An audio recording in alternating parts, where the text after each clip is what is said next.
Production underwriting for Ruckus has been made possible in part by the generous contributions from Fred and Lou Hartwig and from viewers like you. Thank you.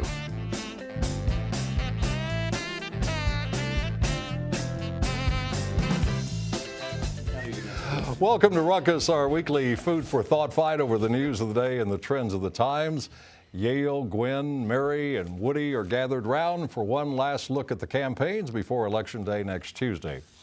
If you're wondering what the election will bring, maybe you'll find your answers in the stars. The Kansas City Stars poll on major elections. The results show Mitt Romney winning Missouri despite the paper's endorsement of President Obama, and Claire McCaskill edging out Todd Akin in the race for the Senate. Governor Jay Nixon seems headed for re-election, as do Lieutenant Governor Peter Kinder and Attorney General Chris Koster. Again, these are poll results, not our predictions. The Missouri ballot has more than candidates. It also contains issues, and one of particular interest to Kansas City, it's Proposition A, that if approved would give St. Louis control of its police department. So how does this St. Louis issue have an interesting effect on Kansas City and the future operations of its police department, Woody? Well, our two police departments, for completely different historical reasons, wound up being governed by boards selected by the governor, subject to the advice and consent of the state Senate. The only major cities in America that are governed in this fashion. The mayor of St. Louis put it on the ballot, and an overwhelming majority of St. Louisans said, we want control of our police department away from the state. I was part of a lobbying team that worked very hard to get this on the ballot. And so St. Louis, the state of Missouri is going to vote on whether to let St. Louis run its own police department locally. That will, if it passes, and it looks like it will, leave Kansas City as the only city in America that doesn't get to do that. And of course, that will lead to some effort to change that and be self-governed. As Tony's Kansas City noted, however, there is not the same unity among interest groups in Kansas City that there largely was in St. Louis. Other than the police union, pretty much everyone in St. Louis was on board with this. That's not necessarily the case in Kansas City. So it's going to be an interesting process to see whether Kansas City gets to that point. In fact, Tony's Kansas City said there are different interests in the urban core, dividing support over this question of local police control by the city. Are you aware of those splits, Gwen? Well, I'm aware of the Kansas City Jobs with Justice. I think there's a Missouri Jobs with Justice organization that has, well, actually initially supported the St. Louis the proposition, and was being an advocate for Kansas City as well. And so I think there's been a changing of their position on that. And from what I could gather, based on they're feeling that there will be a lack of transparency with respect to misconduct among police officers or something. And I don't know. I don't share that opinion. I am still for local control of the Kansas City Police Department, and I'm hoping that Mayor James will really exercise some strong leadership in this endeavor. We don't have to have a statewide vote for Kansas City to get control, do we? Can't that be done by the legislature? An act by the legislature? Right. That, to me, in fact, that is the best thing possible is to go to legislature next year after St. Louis gets its local control and say, okay, it's time to make the switch in Kansas City, and let's do it, and the legislature approves it. Now, I've written for years that there are problems with this from some of the people who like to pull the strings to get either their buddy elected to, or put on by the governor to the police board. You also have some of the local corporations, and not just the urban core. There are some heavy hitters in Kansas City who are against it. I don't care. It's time for this change. People, what is wrong with you? We need to have local control of this department. It ought to be a done deal. If those issues are real, then they can be handled locally. And I think the Stars poll suggests it will pass handily in the state. Let's go on now to, we want to get these others in. Prop B, state tax increase on cigarettes, 63 cents a pack. Money would be used in part to fund education and health education. The Russians are starting to become interested in taxing cigarettes, you know, and the rest of the United States. Well, that makes it a good idea. So it's time. Well, no, it indicates some global interest in sanity, Woody.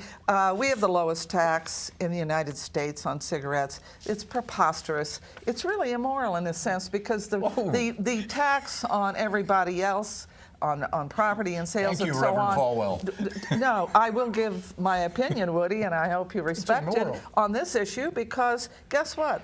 We pay, the funds from this tax will go into education, and it is specified. Read it on the ballot issue.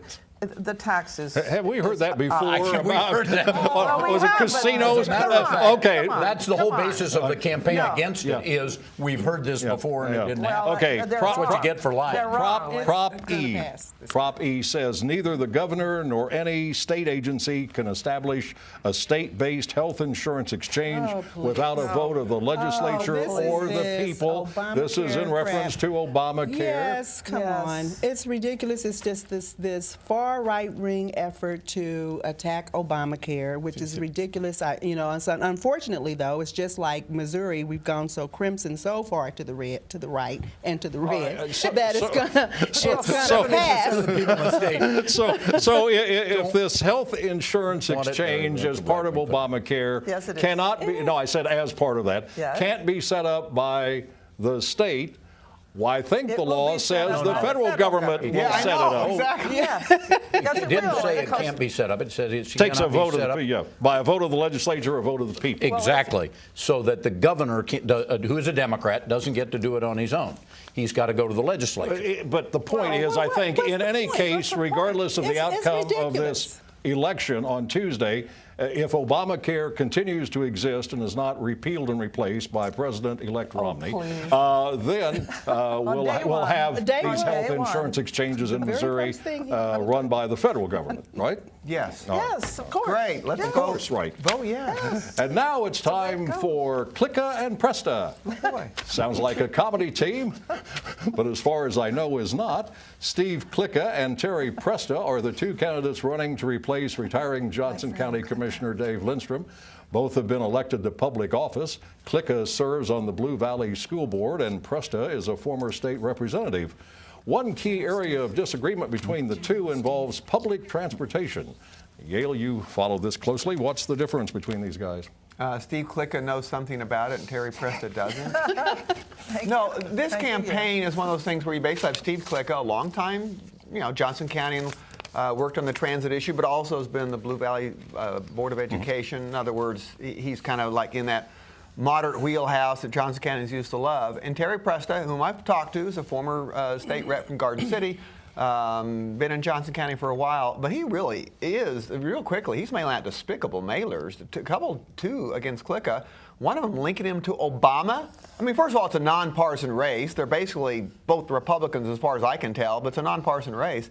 So on mailings alone, I'm very disappointed in Presta, and just to be clear, the Star has endorsed Clicka, so I'm very disappointed with Terry Presta. So in that race, I think Clicka is the obvious choice. Now you have the second one too, right? Steve, The other race. Keep on But let this me one. ask you about Presta, All right. because I believe you wrote in one of your articles Yes. about the race that Presta is very concerned about working across county and state lines, doesn't want to work with Jackson County or Kansas City, Missouri. Well, actually, that's one of the things he claims that Clicka wants to do, which is kind of like, well, that may play well with the really conservative Johnson County crowd, and I understand why Terry's saying that. But I'd love to have somebody else in Johnson County, like Ed Peterson is, and some other people are in the commission, who are willing to work across county and state lines with people, not automatically sending tax dollars all over right, there. Mary, but work with people. Mary, are you supporting Presta? No. Well, no, I really have not ever met him. I've met Steve Clicka once, but here's what he brings, Mike. We don't have currently, although Ed Peterson's really very supportive of education, and as are the others on this county commission, but he is an authentic, Steve is, education expert. He, I think, has chaired the Blue Valley School Board. What do you think? That's a contradiction in terms of an oxymoron. No, it isn't. I mean, look at the times that the county commission has come to the aid of Johnson County schools, and then back way when a crisis was over. Steve has an immense campaign that is grassroots, and it comes from the school district of Blue Valley, and he is an authentic leader in South Johnson County. It is kind of interesting to me, these kinds of races that are important don't get tons of coverage by the news media anymore. Another county commission race, incumbent Calvin Hayden against former commissioner John Toplikar. Yeah. They have run against each other before, have they not? Well, they have. I mean, obviously the one 4 years ago was where Calvin Hayden's camp caught Toplikar stealing some of Hayden's signs, and that really did turn the race. And Hayden, it's funny because Hayden has been fairly conservative, representing Olathe and that environ out there. Basically, Toplikar is even more to the right. And when he was on the commission, because he was a former commissioner, he was really very unhelpful. I mean, I remember covering this in budgets. He would sit there mute, and then when it came time to vote, I got some problems with this budget. Like, well, he wanted to cut it even further. And, you really need to work on things to have a positive impact and stuff. The Star, again, has endorsed Calvin for re-election. I think he'd be a good candidate. Is a very conservative Republican. It's nonpartisan again, but he is. But he is extraordinarily good to work with. I mean, he's a capable man who works out arrangements for good legislation and keeping Johnson County in possession of a high-quality county government. He's an excellent You both say it's nonpartisan, and yet I gather these are all Republicans, and the distinction is one considers himself more moderate and the other more conservative. No, in both but cases. the important thing is it shouldn't be run that way. I mean, in Kansas City, I've covered races for 25 years. They are nonpartisan, and except for a couple like Dick Berkeley, who's a Republican, I'm sure most of them were Democrats. But even in those races, really, you don't see them trying to outdem each other. It's interesting. When the County Commission in its current form was created about 10, 11 years ago, the idea in part was to have the elected chairman serve as sort of a Johnson County mayor and be the spokesperson for Johnson County to Johnson County and the rest of the metro area. Has that happened? Is not Ed Eilert? Not recently. Ed's lost that mantle because he doesn't. He only speaks for one portion of Johnson County, which is. And I'm not going to say it's conservative. It's kind of the let's just keep things as they are. He's not aggressive on transportation. He's not aggressive on a lot of other things. And I understand that. I mean, Annabeth Serba, his predecessor, was more interested in working with other people. All right, got to go on. Those who believe that Barack Obama's election to the presidency would reduce prejudice against minorities, especially blacks, were wrong, according to a new poll from the Associated Press. It shows a slight majority of Americans now express prejudice toward blacks, whether they recognize those feelings or not. And the poll says racial attitudes have not improved during the Obama presidency. Overall, the AP study shows a 3% increase, 51 to 48, over a similar poll taken 4 years ago. Poll takers conclude that racial prejudice could cost President Obama the loss of votes and perhaps the election. Now, Mary, is this a serious, for-real study, or is this just somebody with a conclusion looking for a study to validate it? I like the way you always just give me two choices when there are at least 400 when you're talking about academic studies. Well, this is Stanford University and the University of Chicago and Michigan, so obviously there are authentic scholars working on this question.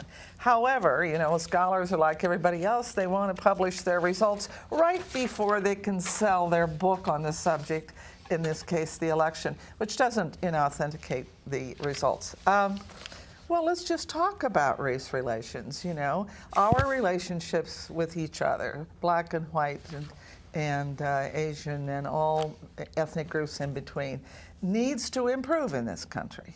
And yes, from time to time, our relations with each other get worse or get better. I do think we are more polarized as our country becomes more divided economically.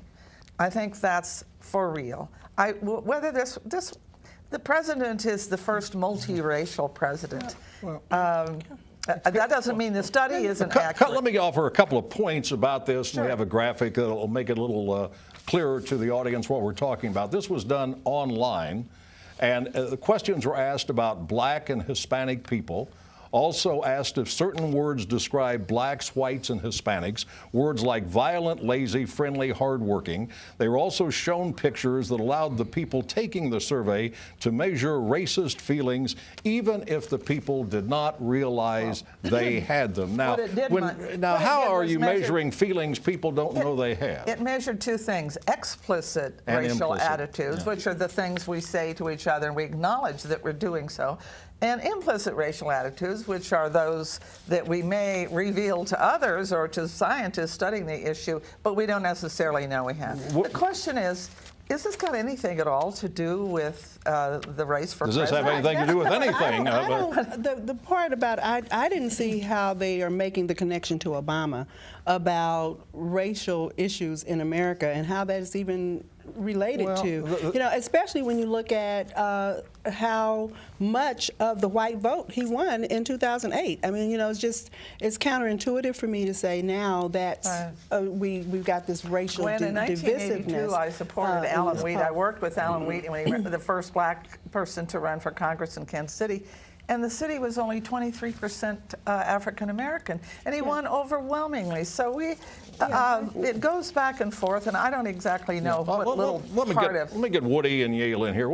Any reactions to this study, Woody? Well, I read a Kathleen Parker column from the Washington Post. I don't think it's been in the Star yet, it will be. And she took this study to task. And she quoted, I think, 3 different questions they had asked that were, I will say, those are only 3 questions out of what were no doubt a great many, but they were risible. They were laughable. And they were, have you stopped beating your wife stuff? I mean, and that's what she called them.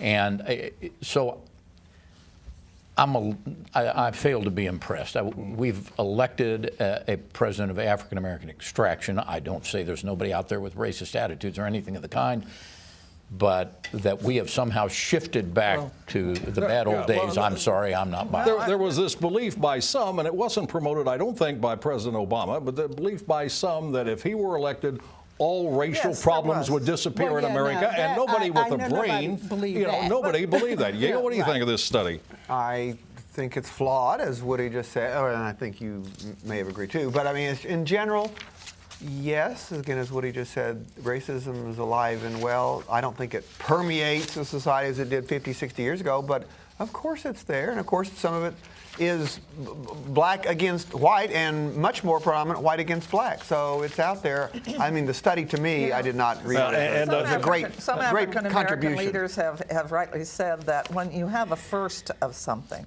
that person becomes far more scrutinized in terms of whether or not they benefit, quote, their own population from which they come, like the first senator from Missouri. Probably minorities are the most disappointed in Barack Obama's first 4 years. Oh, they were the most loyal support. No, because he couldn't accomplish all the things they hoped he could. I think they're far more understanding of the realities of what he inherited and the unrealistic expectations of what he could accomplish in 4 years. Finish the sentence. Inherited from George Bush. Absolutely. Thank you. To be accurate here.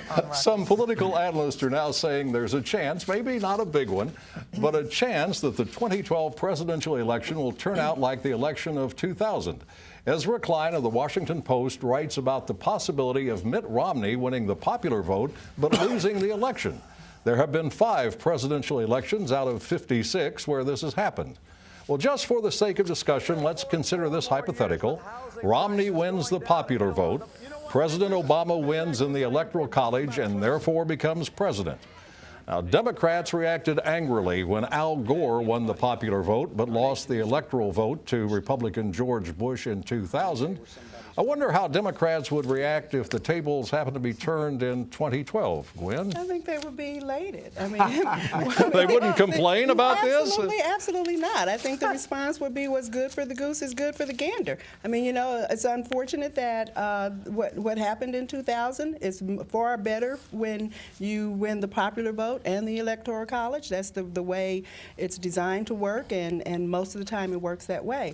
But I hope that this will be a lesson for the electorate, how important it is to vote and why your vote counts.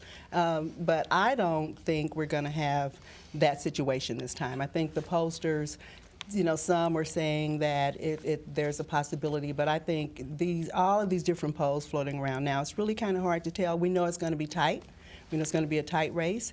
But I think that Obama will win the popular vote, and he will win the electoral Woody, college. do you think that we're going to see anything occur where one candidate gets the popular vote and the other wins the majority of votes in the electoral college? I don't think so. As you said, it's only happened five times. Well. So predicting that is predicting something that's a very long shot.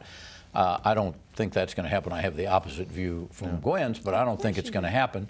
But the electoral college is there for a reason, and a good reason, which is that the founders understood that we're not only an aggregation of individual people, we're also a nation made up of interests and sections and so on, and those have to be represented somehow in the process. And when it happens to you, and it could happen, let's say it did happen, you're not going to hear a lot of belly aching out of Republicans. They support the electoral college and the concept behind it. The founders said, we're having, not 50, but at the time, we're having state elections. They come together, and that forms the national outcome. We're not conducting a national election per se. But, Mary, is it time to make a change to the Constitution? Absolutely. The Electoral College gives tremendous power to small states. Guess what? If this ever went to the House of Representatives, each state gets one vote in the selection of the president. That's in case of an electoral college tie. In a case of electoral college tie, which is very, very, very unlikely, each state would get one vote. So New York, Missouri, and North Dakota would get the same representation in the selection of a president. So I think it would be a great civics lesson for the country. But the race, Mike, right now is going to be decided by two things. It's going to be decided by whether or not the storm affects Ohio, and a couple other things affect Ohio, because the popular vote certainly could be diminished in New York and New Jersey.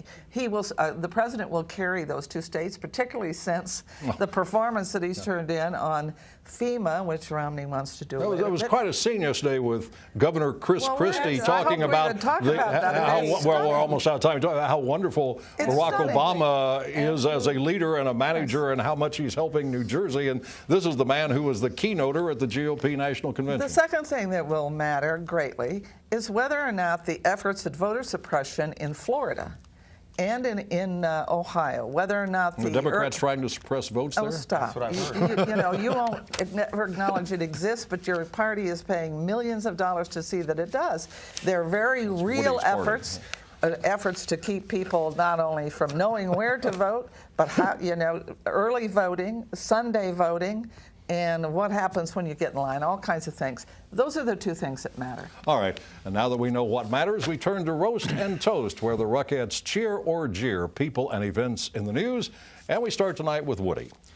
Back in the real world, a toast to MoDOT, the Missouri Department of Transportation, which has just reopened the Broadway extension and Broadway Bridge after a major rehab, and they finished 6 weeks early. This was done by a department that has cut its staffing by 20% in the last couple of years. MoDOT does a great job, 7th longest highway system in America, and they have one of the lowest fuel taxes to work with, and yet they manage to maintain that system. I wish that more state and federal agencies would go and do likewise. Great job, MoDOT. This is a toast to Governor Chris Christie and President Barack Obama for the manner in which both of these great leaders have set aside partisan politics to address the needs of the people impacted by Hurricane Sandy. I think this is an excellent example of how we should move forward with the Republican Congress and the Senate, who could learn a lot from how these two gentlemen have behaved. Okay, my toast is kind of an unlikely one. In this election year, we actually are seeing the beginnings of a new, strong Democratic Party in Johnson County, and God knows the state of Kansas needs some balance. As the Kansas City Star has pointed out in its endorsements, the governor of the state of Kansas is going to control possibly the courts, certainly controls the executive branch, the House of Representatives, but whether or not he controls the state Senate really matters. So the Democratic Party has put forward Kyle Russell to run again in a seat that, for the first time, a strong Democrat who received the Star's endorsement has a chance of winning. Also, would like to toast Nancy Lusk and Larry Meeker and all those other brand new people offering a chance to stand up and speak out against Brownback's agenda. Well, this is a sad toast to the life of Biff, who is the African gray parrot that my wife and I raised for 27 years, and she died suddenly this morning. She was a beloved member of our family, and Biff will really be missed. And finally, a massive roast to the people involved with creating the moronic, and I'm being charitable, moronic controversy over a nude statue in the Overland Park Arboretum. Predictably, a grand jury rejected the call for legal action against the city. I fear that groups with names like the American Family Association of Missouri and Kansas will be mistaken for conservative organizations. Going after this work of art is not conservative, and it's not liberal. It is just stupid. And that's Ruckus for tonight. Be sure to join Nick Haynes for Kansas City Week in Review Friday evening at 7:30. And now, on behalf of the Ruckettes and the Ruckus crew, Mike Shannon saying thanks for watching and good night. Production underwriting for Ruckus has been made possible in part by the generous contributions from Fred and Lou Hartwig and from viewers like you. Thank you.